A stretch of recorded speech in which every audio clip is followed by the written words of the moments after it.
I'm Gavin, and this is my friend and co-host Eli. And that's me. This is the Staying Christian podcast. If you've been around here, you know the drill. You know what's going on. This is a podcast in which we talk about God. We talk about our relationship with God, our experiences with Him, and our struggle as staying a Christian. Eli, I feel like, has some more stuff to tag on to that as far as our description for this podcast goes. No, it's a podcast. Eli's a little bit sniffly today, so if he doesn't sound as on point and such, that's because he's a little bit sick or something. Just a little. It's definitely not COVID. Definitely not gonna infect Gavin. We'll see how it goes. Yeah, if next podcast you hear me, then you know what happened.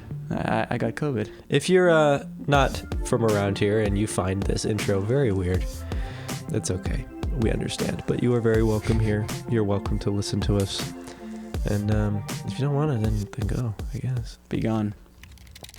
So what I want to I was trying to start a segment here, but I'm tripping over the fact that I'm sicky feeling and whatever, you know the drill. But anyways, what I was feeling like I wanted to say was the fact that we get, or I do sometimes, and I know Gavin does because he complains about it all the time. He gets to the point where he's like, man, I don't feel the feelings. I'm not feeling God around me. I'm not really feeling worshipful right now. I'm not feeling like I want to serve and whatever.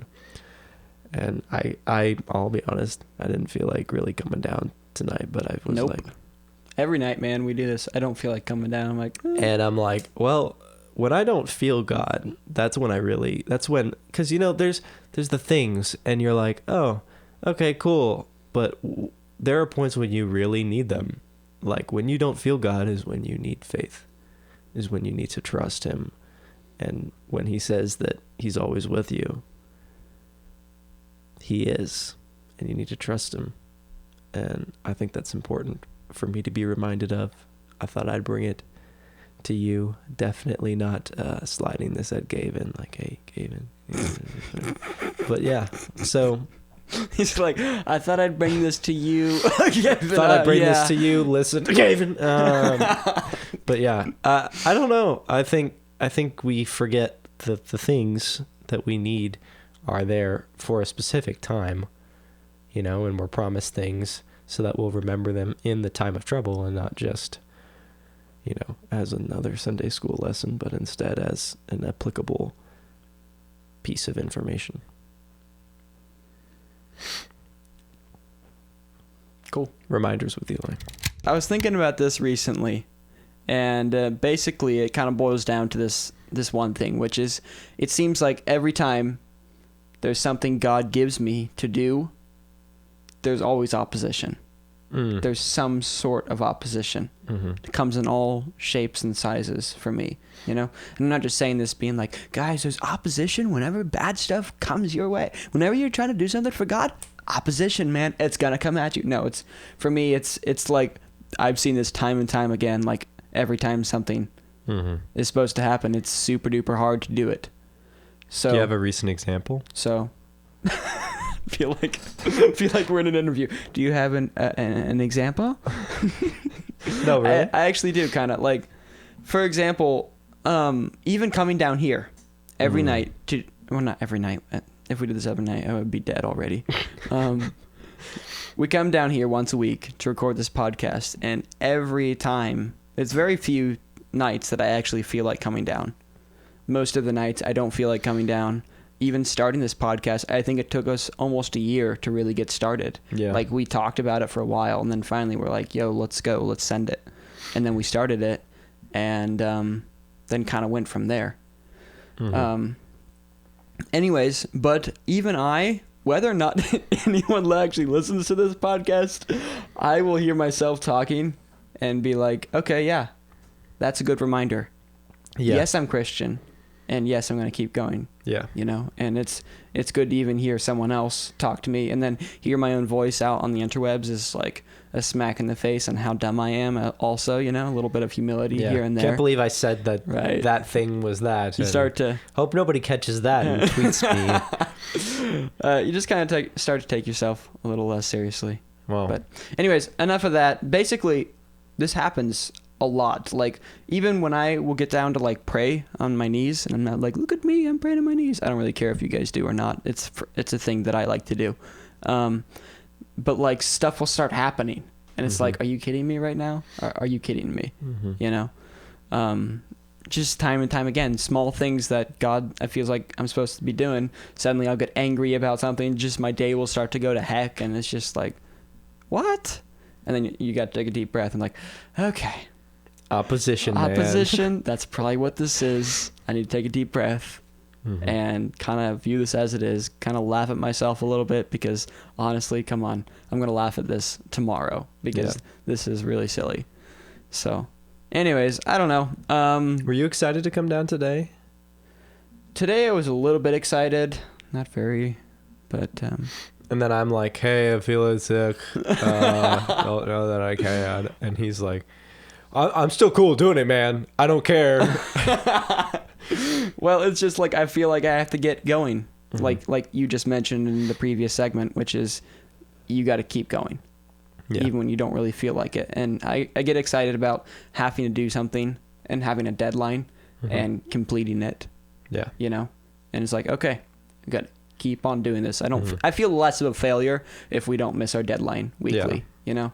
And feeling like a failure. If I miss it for a week, and then I'm like, oh, I'll just put up something on the Instagram that is like, hey, sorry we missed it. And then I don't put something on the Instagram that says, hey, sorry we missed it. Yeah, so I often feel like a failure. So having one thing in life that I kind of do regularly with another human being and complete kind of helps the self-worth go up a little bit. Just a little. Maybe that's selfish, actually. No. Well. I think we have a purpose. We have purposes, and we need to fulfill them. Yeah. So anyhow, I don't know. It's something to think about, maybe. And I know there was this. There's this woman in our church, and no, we actually had her on the podcast, Simca. She mentioned one time to me or some other person, I heard it somehow, that she said that basically, if you don't feel like doing it, and if there's opposition, you know. And this is probably a pretty good indicator that you should do it. And I've always remembered that, and I've been like, oh, okay. Yeah. You know, if I don't feel like doing it, then that's probably, like, obviously that doesn't go all the way around, but it's kind of a decent rule of thumb. So for things you feel God's calling. Right, exactly. And then you don't feel like it, and then it's like, okay, well, maybe there's something here. Yeah. So, anyways, remember that there's opposition against us always.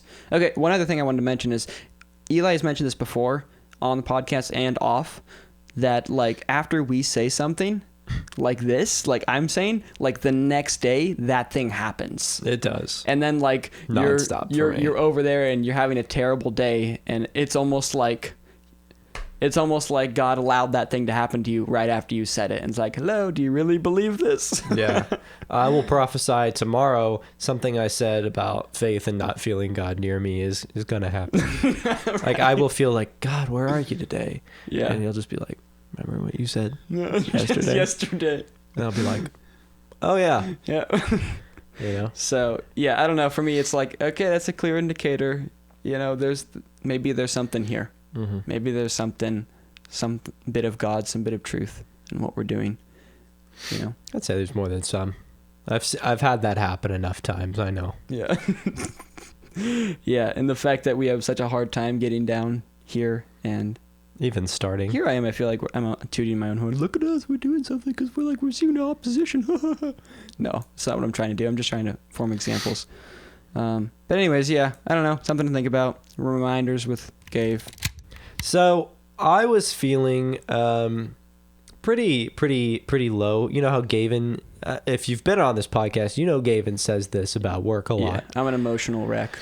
Well, he says about work, he's like, oh, my job, I just hate it right now. And I wish I could do something else. Okay, to be fair, I haven't talked about that in a little while. That's true. He hasn't done it in a little while, but if you've been on for a while, you know he said this a lot. He's got a good job place right now. Yeah, I do. But for like the last week, I was like, man, I just don't feel that motivated at my job, you know? And I'm like here doing it. I'm still doing it. I'm still good at it. Here I am still doing it. And I had a good talk with my boss about bringing my production up. It wasn't like, I wasn't like, hey, so, you know, whatever, at him. He was like, hey, you need some help, you know? And I kind of did, I'll be completely honest. But what helped me even more was remembering the verse about doing work as if it's for God, you know? And it's Colossians 3:23. It says, whatever you do, work at it with all your heart as working for the Lord, not for human masters. And I was already like, okay, I must get better this week. But what made it even easier to work hard and do my job without mumbling about it and saying, well, everybody, because I was like, well, everybody can see my job. Everyone's going to tell me how to do my job and all this. And I was getting in the complain mode. And then I was like, you know what? Doesn't matter a bit. And I need to remember that because I need to be working like I'm working for God right now. And if I do that, then I will be. I have something exceedingly small, so brace yourselves. I was talking with a buddy last night, some night, either way, I was talking with him, and he came over, was showing me this super cool gift he got his dad, and I was like, man, dude, that's dope. And wow, dude, that's dope. And good job. We were talking, and we got on the topic of God, which is pretty cool. And he mentioned this quote that one of the ladies here in this community said, and I really liked it. And I can't remember the exact wording, but it basically was, it goes something sort of like this. It's easier to act into a feeling rather than waiting for feelings to lead you to action. Mm-hmm. And it just kind of hit me like like a bag of sand. Like, I'm like, oh. I was like, you're just walking under a skyscraper. Like, someone drops a 10-pound sack of sand in my head. I was like, but it's true. Yeah. It's easier to act your way into a feeling rather than waiting for feelings to lead you to action. Because feelings almost never lead to action. Mm-hmm. It's like feelings lead to more feelings, and then for me it leads to laziness. And yeah, I mean, if I'm sitting there waiting on my feelings about praising God, it's like I don't want to praise today, but as soon as I start putting on praise music or start thinking about all the things I'm grateful for on purpose, I'm not just gonna naturally be like, oh yeah, I'm so grateful my car works and I'm so grateful whatever. But right. When my car stops working and then starts working again, that feeling will happen. But at any other point, I'm not going to be like, oh, I'm so grateful all of this. Because that's not how I work, I'm just getting all these grateful feelings coming up from my stomach. Once I start remembering all of the things that I'm blessed with, it's much easier to praise and do that. I mean, like dishes, for example. Oh, yeah. I don't feel like doing dishes at night. Actually, a funny thing... I saw something. Do you actually feel like doing dishes at night? No, I don't ever feel like doing dishes. It's kind of actually my job now that I'm married. I have a job to do dishes, and it's okay because she has other jobs and I do the dishes. He's like, it's okay. I do more than dishes. I'm not just whatever. Doesn't matter. Eli's not a lazy husband. But what I'm saying is actually an actual tip for doing things like dishes or laundry or something you just don't want to do is basically what you're saying though. But instead just start with one. And what's funny is my brain goes, oh, well, now I've done one. I might as well just finish it because I'm here now. Yeah. And so, I don't know if that helps. Yeah, well, exactly. That's pretty much what I was going to say. I can't believe you said what I was going to say. I can read minds. How dare you? Yeah, like for me, getting off the couch from eating my dinner and being like, me just waiting for the feeling to come to feel like washing dishes It's never going to happen. Yeah. You know, I have to actually get up. And once I start doing dishes, then I'm like, you get in a roll. And you actually start to get the feelings of almost like, for me, I know it's like, are you serious, Gavin? I start to kind of enjoy it, you know, flip on some music, you know, and you're just washing dishes and you're just kind of thinking in your thoughts. Yeah. I can't start cleaning unless I know I've got enough time to clean, because I'll clean my entire room. Yeah. And then I'll be like, going. all right, I guess I got to do the living room now. And I'll be like, I don't really like how the living room's rearranged. And so I'll rearrange the living room. And right. So I have to make sure I have enough time to do all that. Yeah. So, yes. I don't know. Something to think about. It's easier to act your way into feeling rather than waiting for feelings to lead you to action. So I feel like since I'm sicky, I'm not really performing like well, so I apologize. I'm not really like enunciating the way I would and like say everything that makes somebody want to listen to what I have to say. So I'm sorry, but what I have now is I do a lot of talking, and hopefully I do enough listening. But I had some friends I was talking to, and we were just hanging out and talking, and they asked a question in a vague way, but I was like, do you really mean this is about God? Like, is this like a genuine question to me? And they were like, yeah, sure. So I was like, oh, okay. And we started talking a bit. But what was funny, and this is all credit to God here because I didn't do anything, but I had seen somewhere somebody reading a specific part of the Bible. And I was like, oh, I want to read that part because they had something cool to say about it. So I went through and read it. And then that exact part came up in our conversation a few hours later. Just in like to make a point about something. And I was like, that had to be God, right? But what it was about God in Jeremiah 36:3. And Jeremiah 36:3, well, I think it was not just 3, but in Jeremiah 36, God tells Jeremiah to write down a scroll of all the things that'll happen to the land if people don't repent and turn to him. And what hit me about this, and I'll read you this is the NIV version. He says, perhaps when the people of Judah hear about every disaster I plan to inflict on them, they will each turn from their wicked ways, then I will forgive their wickedness and their sin. And I was like, let me note that it doesn't say so that they can get what they deserve and I hate them so much, but instead so that they'd be forgiven and have fellowship and walk with God again. You know, because he doesn't want to destroy people, which was kind of what I was talking about with the friend I was talking to. It's like God isn't there looking down like, you know what, I want to make your life suffering. You know what, I just feel like you're all little tiny ants and I wish that you would do, you know, I wish you would die right now. You know, that's not how God is. And if that's one thing I know, it's that God isn't like that. And he says it over and over again, is that so that they will turn from their wicked ways, then I will forgive their wickedness.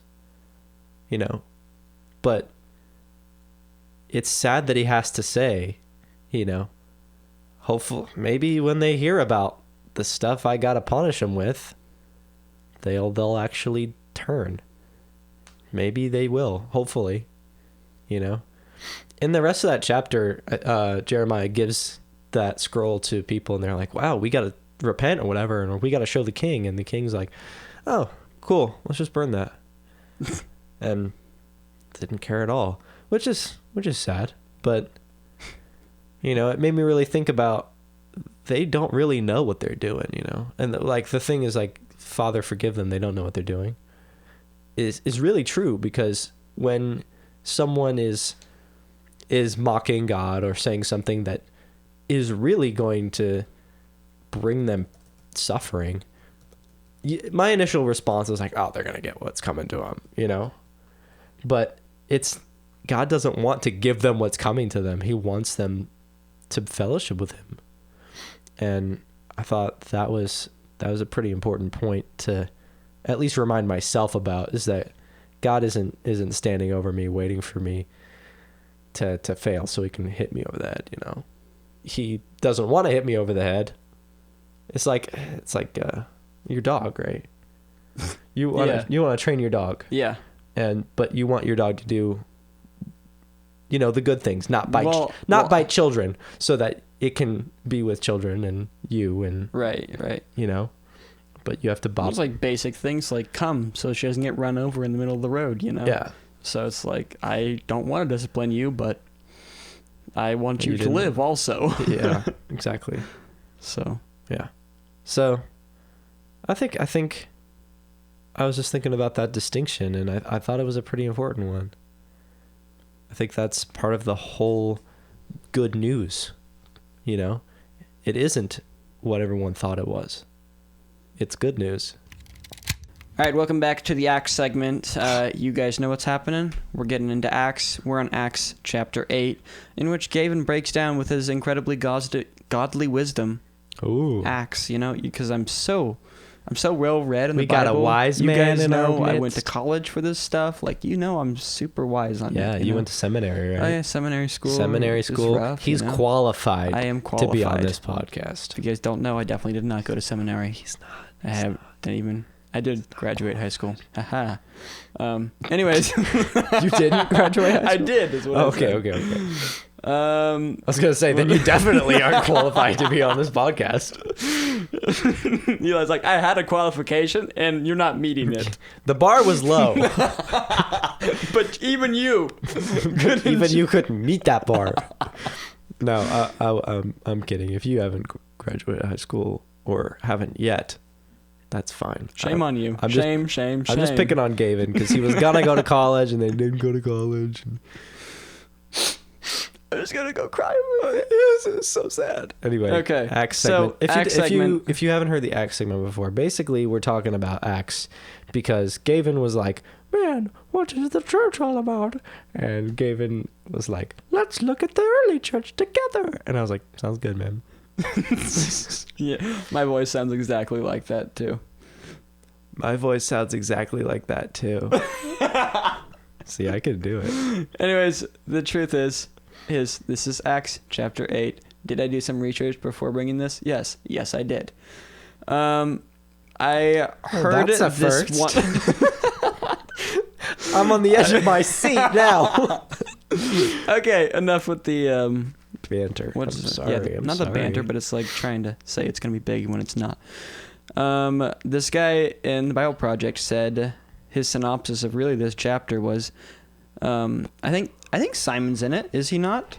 Wow, you know, I did research. Simon Peter? No, the guy that asks, the sorcerer. Yep, he is in here. I was right. I've read this a couple times, so I thought I was right. The sorcerer is, they go to this one city, and there's that one guy named Simon, I'm pretty sure. Yeah, when Simon saw that through the laying on of the apostles' hands the Holy Spirit was given, he offered them money, saying, "Give me this power also, that anyone on whom I lay hands may receive the Holy Spirit."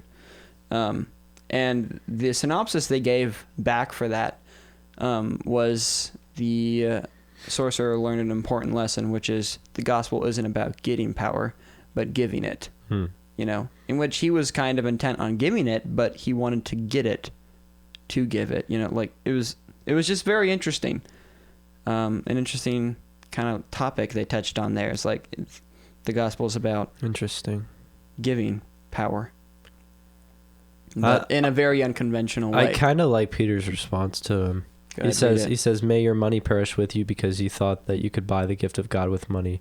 You have no part or share in this ministry because your heart is not right before God."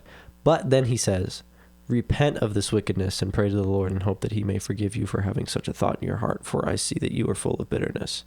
I actually liked what he said back to Peter, though. Then he says, "Pray to the Lord for me so Yeah. that nothing you've said may happen to me." And what's funny is this sounds all like Peter's high and mighty, like, "You will die. You will die and you will suffer for your even thinking about this." Right. Which is like, he is warning him of some pretty real stuff. Yep. But he's also like, "Please repent of this." And he's like, But yes, of course. I'm sorry. I didn't understand. But yeah, it's interesting. They don't touch on it anymore after that. It's like boom, okay, what happened to Simon the sorcerer? What? They just Yeah, don't it was even like talk about after they it. had further proclaimed. So it's like, what? It just moves on from him from there. It doesn't tell him whether he got forgiven or anything like that, which is interesting to me. Anyways, the other thing, the kind of spotlight I noticed, well, I didn't notice, but I was watching a video on it, and they noticed. It was actually from the Bible Project, but I was reading it. I was like, this is so true, which is essentially as soon as, this is right after the stoning of Stephen. We touched on that last episode, right? This is right when the persecution of the church really starts, right? And you would think, oh dear, all this suffering, all this drama, all this chaos is going on in the church. What's going to happen? And something very unusual happens instead. Instead, the gospel gets spread like wildfire at this point. That's when the gospel really starts to take off, is when it's being persecuted. Right. You know, at first it's just it's moving, but it's not going very fast at first. And then it gets persecuted, and then boom, it's moving out. You know, then first Paul's persecuting, and then God takes him later in the next chapters to come and turns him around, makes him an apostle or disciple, you know, and sends him out to go and make disciples and suffer for his name's sake. Yeah. And it was interesting that suffering was kind of at the heart of spreading the church, spreading the gospel, it seems to me. Yeah, and I remember when I first learned about martyrs, that was the thing. It was like, don't make them a martyr because then it's going to spread everywhere. Right. You know, and that's like kind of a thing they always started to say. It was like, look what happened. Right. You know, it's like once you kill them for the faith, everyone's going to follow them. Yeah. You know? So this was just interesting to me that it really does seem like suffering is at the core of spreading the gospel. I mean, check out Jesus. He's up on a cross. Suffering. Yeah. Right there. And I'm gonna kind of throw a plug in here real quick. I actually videoed one of the people we had on our podcast recently, and he talked about suffering in the little video, and it's only like 11 minutes and 52 seconds. Wow. It's only about 11 minutes and 52 seconds. Yeah, it's only about that. So if it's like half a second off, sorry. Yeah. We didn't account for that. But he has a video, and I'll link in the description. I did the video, which is why I'm bringing it up. I'm not to be able to toot my own horn or anything, but like as in to say, when I was listening to it, I was like, this is really good. And it's all about suffering and his experiences and how he thinks it's the core, really, or one of the many parts of being a Christian. So anyways, yeah, and I don't like talking about this either necessarily. Because that means tomorrow. Boy, howdy. God's going to be like, hey, remember that thing you were saying about suffering? Yeah, it's Here you go, bud. Right now. That's right happening. Yeah. One of these things, though, that you were saying is like with suffering is people were like, hey, what they're saying is true. I don't want it to be true, so I need to shut them up. Yeah. You know? Yeah. And that's what happened everywhere they went, because there was, I don't know. I thought there was a line, there was a verse somewhere about how the world was like almost as sinful as it could ever be or something like that. What? Where was that? Was that in this chapter? No, I don't think so. I'm thinking in general. Maybe I'm thinking of Revelation when it's like the world will be sinful as it will ever be when he comes. Yeah. It's not that wording exactly. I may have just completely pulled that out of my brain from anywhere else, so I apologize. Yeah. So anyways, some amazing stuff happens in this chapter. Like there's a lot, like in that last chapter, it's all about Stephen talking. Yeah. And then in this chapter, like 90 different things happen. And at the very end, you've got Philip who talks to this Enoch or something. No, the commander. A eunuch. Yeah, a eunuch. And he baptized him and then gets teleported to a different city. Yeah, that's just true. Like that, bam. It's like all this crazy stuff starts happening. Yeah. Of course, there was Pentecost or whatever. That was pretty crazy as well. Yeah, it was crazy. But this, I don't know. Also, that's like the only time I think we ever get proof that there's such thing as teleportation, which is pretty dope. Follow Jesus, you can teleport. Bam! Right there, you guys. Another pro of following God. You may teleport one day. I mean, just sell your soul. You'll be able to teleport. Don't worry about a thing. Do you want to be able to teleport? Follow Jesus. Yeah. No, I'm kidding. So that's all. Acts chapter 8. You guys should read it because it's actually pretty interesting. You're welcome. Acts with Gavin. I will say, disclaimer, I cannot guarantee that you will teleport once you start following Jesus. So please don't take my word for that. But hey, it's a possibility. Happened to Philip did it, so we know it can. Yep. So we were just laughing really hard. Sorry if it looks like we're crying and I'm laughing. Sniffling. So definitely wasn't crying just now. When Gavin and I went this weekend to go see one of our friends, we had long conversations on the way home. We had a third buddy there as well. With our bestie. Yep. JJ. You guys know him. And we were talking about a lot of stuff, and it was really good. But I'm not just saying that to say that. I have a point. So I hope. Just sit right there for a minute. Thanks. But at one point we were talking about. Actually, were we talking about this? I thought we were. Okay, I thought we were talking about this. Gavin, just pretend. But we were talking about the fact that, morality, and, we all have some, this is morality, and, whatever. I'm just making noise at this point. I'm sorry. But my point is, we were having the realization that we aren't really going to heaven because we're somehow becoming worthy of that. And I remember asking Gavin, he's like, oh, so what do you think happens with death, Gavin? Like, what do you think happens? And we were just being weird and having conversations. But I was thinking about the fact that, we're not really worthy to make it there. And that's the point. Because sometimes I've heard people say, it's like, oh, and I've even felt like I've been up on a high horse, like, oh, I'm living better now. I'm living better than those people over there. So that's why I'm a Christian and you're not. And eventually you'll get there, that kind of thing. And, it's good for me to knock myself down a few pegs because the truth is I am probably less worthy than a lot of people I know to get to where we're going. And it's not anything to do with anything I've done. It has everything to do with what Jesus did. And that's the whole point. And that's even the good news. The fact that there's nothing we can do from now on or can do now to absolve ourselves from the horrors. To fully earn back and pay back what he's from done before for us. And for everything that's going to happen.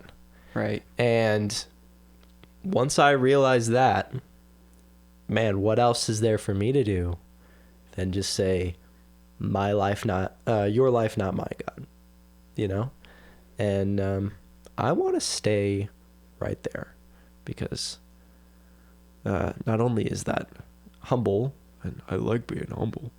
People like when I'm. No, but I mean, it feels right. Because I'm not in any way, shape, or form the one who makes that happen. Right. It like you said, it becomes more of being humble. It's a more of people always say this to me, like, just stay in awe of Jesus Christ. I say that too. Okay. I was like, stay in awe. Like I'm thinking of like look up the stars. Like, wow, those are pretty cool. Wow, those stars are cool. I know nothing about them, but God made them. But like. Staying in awe in that sense, in kind of the fact that keeping that in your mind that there's really nothing we can do to fully pay him back. He paid the ultimate price and covered our sins. Yeah. And that's not to say, let's go out and live vicariously. Now we just live it up, boys. No, because you go from there and you're like, how does God want me to be then? Right. And I owe him. Yeah, it's out of gratefulness at that point. And at this point, I'm so grateful, and I already would have owed him everything. What can I do? And I'm like, and then you live the way God says you should. Because you love him, and he loved you first. Oh, no. I thought that was a good reminder for me, because I actually got that from Billy Graham. There was a clip of Billy Graham preaching, and he was talking about that. He's like, hey, nothing we can do. It was all because of him. You are listening to the Staying Christian podcast. You were. I am It's Gavin. over. I'm Gavin, and This is Eli. Yep. I'm Eli. I'm speaking the sniffly guy. That's Eli. this is episode 47, I think, and it's been a long time, you guys. It's been a long. It's been a long 47 episodes. It's been over road. a year. Yeah. Oh yeah. We're hoping to change things up a bit as we continue past our 50th episode. Hopefully we get there. Maybe we'll get like a word from God in like an envelope tomorrow that just says stop. And we're just like, huh? Be like, stop at 50. Yeah. Yeah. But hey, just letting you guys know, we're hoping to change things up a bit as we're moving forward into our 50th episode. We want to do some topics and all kinds of stuff. Yeah, we're hoping to really sort things up. Right. Trying to find God in this podcast thing still. Yeah. Hopefully. Go ahead. Well, Hopefully. Well, I'm hoping that we can redo our cover because I have an idea for a new cover. Ooh. A little bit of new rebranding maybe because I like rebranding. I'm a Yeah. designer dude, I guess. Yeah. It's and fun. Then maybe some merch. Not that anyone. I'd probably be the only one that wear it. Yeah, I'd wear a We'd be t-shirt. the I'd only wear a one. t-shirt. I don't know. Just to let you guys know, things are coming. We're working on some stuff. Yeah. Stay tuned. Stay real. Stay excited. Yeah, I guess. Usually it'd be like sign up for our newsletter. If we don't do a newsletter, Yeah, we that's don't way have too one. much work, guys. That's way too But much you work. could follow us on Instagram for updates. Yeah, at Instagram Staying is where Christian. we update almost weekly. Yeah. So yeah, if you guys do want We're to Staying Christian. know the latest and greatest, that's where we'll be at. All the stuff we talked about will be linked about in the show notes below. You could email us if you particularly dislike us or if you particularly enjoyed it. stayingchristian@gmail.com. And leaving a review actually does help, according to some people. So if you want to, We wouldn't know. go for that. We've never gotten one. No, we have like one review and a couple ratings. Oh, really? Yeah, we do. Like Thank on you. Apple Podcasts. Thank you, or guys. something. Appreciate it, you guys. Anyways, that'll be all for this week. Thanks for being here. Yep. Stay real. Stay Christian, guys. Bye. So, this is quick, but Better be. I'm over here sitting and I'm waiting. And I'm really hoping to have something quick because like I gotta go home, go to bed, got work to do. should make you wait. Probably gonna suffer tomorrow as well, so I gotta prepare for that.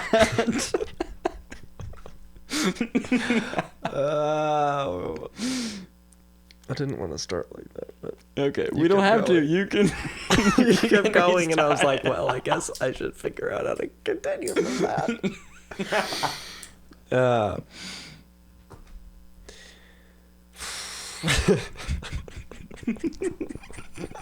Well, I'm gonna suffer tomorrow, so I might need to get to bed early.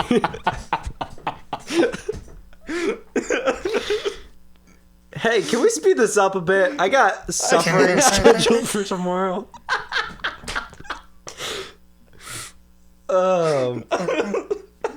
Hey, I don't know about you. I gotta have faith I'm and hoping to get work like really hard 8.5 tomorrow. hours instead of 6, so that I have some energy to suffer. So If you don't mind, I'm gonna take this energy bar for tomorrow. I got some suffering to do. I appreciate it, man. Thanks. You gonna finish that apple?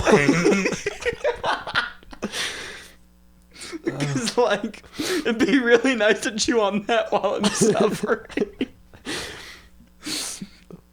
Hey, you got one of those like leather? Hey, yeah. Do you get a leather belt I can bite on as I'm suffering tomorrow?